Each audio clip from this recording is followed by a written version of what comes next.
ਉਹ ਮੈਟ ਕਿੱਡੇ ਗੰਦੇ ਹੋਏ ਨੇ ਤੇ ਇਹਨਾਂ ਨੂੰ ਹੁਣ ਅਸੀਂ ਕਰਾਂਗੇ ਸਾਫ਼। ਐਸਾ ਕਰੋ,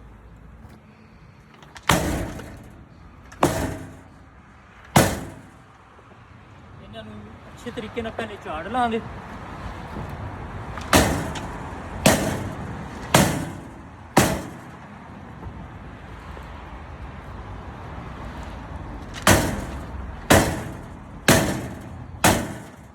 ਹੁਣ ਜਿਸ ਟਾਈਮ ਉਹਨਾਂ ਨੂੰ ਅੱਛੇ ਤਰੀਕੇ ਨਾਲ ਝਾੜ ਲਈਏ ਨਾ, ਫਿਰ ਇਹਦੇ 'ਚ ਪਾਉਣਾ ਹੁੰਦਾ ਸਿੱਕਾ, ਤੇ ਸਿੱਕਾ ਪਾ ਕੇ ਨਾਲੇ ਵਿਖਾਣੀ ਹੁੰਦੀ ਸਪੀਡ। ਮੈਂ ਦੂਸਰੇ ਸਿੱਕੇ ਜੇਬ ਵਿੱਚ ਪਾ ਲਵਾਂ। ਸਪੀਡ ਇਹ ਵੇ ਕਿ ਇਹਦਾ ਜਿਸ ਟਾਈਮ ਸਿੱਕਾ ਪਾਉਣਾ ਹੈ ਇਹਨੂੰ ਤੁਸੀਂ ਧੋ ਸਕਦੇ ਹੋ ਅੱਛੇ ਤਰੀਕੇ ਨਾਲ, ਨਾ ਇਹ ਝਾੜੇਗਾ ਵੀ ਤੇ ਇਹਨਾਂ ਨੂੰ ਪਾਣੀ ਨਾਲ ਨਾ ਧੋਵੇਗਾ ਵੀ। ਕਰੀਬ ਆ ਕੇ ਤੁਸੀਂ ਵਿਖਾਣਾ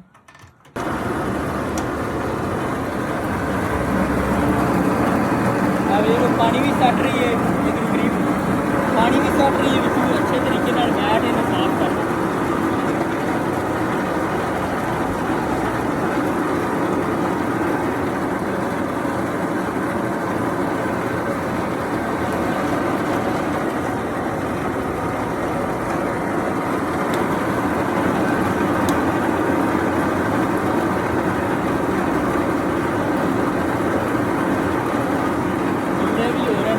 बिल्कुल एक से क्लियर।